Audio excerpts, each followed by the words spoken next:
Hey everyone, good morning from Orissa. Exactly ঠিক কোথায় আছি আমি জানি না।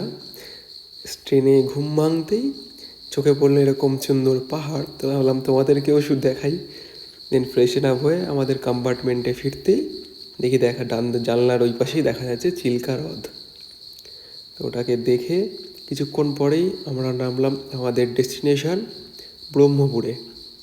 ওখানে নেমে আমাদের লাগেজপত্র নিয়ে স্টেশনের বাইরে বেরাতেই আমাদের গাড়ি বুক করা ছিল। তো গাড়িতে লাগেজপত্র সব লোড করে সবার ফার্স্ট আমরা গেলাম ব্রেকফাস্ট করতে। সেখানে এসে উড়িষ্যার ইডলি, বড়া, ডোসা, সাম্বার যা যা ছিল মোটামুটি পেট ভর্তি করে খেয়ে বেরালাম আমাদের ফার্স্ট মন্দির দর্শনের জন্য। এটা ছিল করঞ্জয়ী মাতা মন্দির। আর উড়িষ্যার এই মন্দিরগুলো, হাতের মন্দিরের হাত জিনিসগুলোর এত নিখুঁত কাজ, সত্যি মানে আর কি বলবো। এটা ছিল গর্ভগৃহে মায়ের মূর্তি, দর্শন করে নাও। দেন আমাদের দিনের সেকেন্ড মন্দির ছিল কুণ্টেশ্বরী মাতা মন্দির।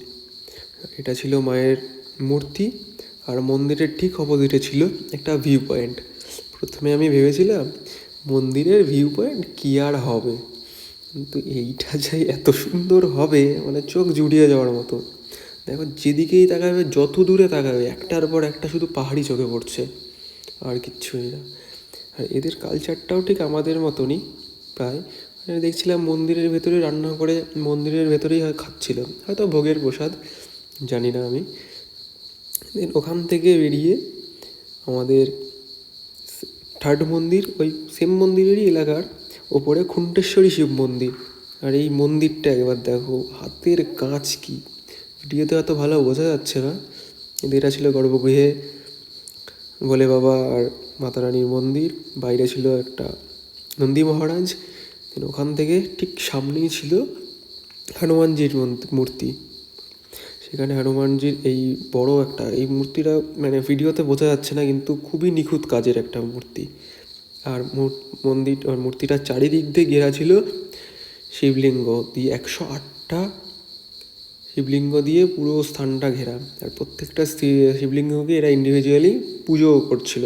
আমরা যখন পরিক্রমা করছিলাম তখন দেখছিলাম প্রত্যেকটা মূর্তিকে পুজো করা।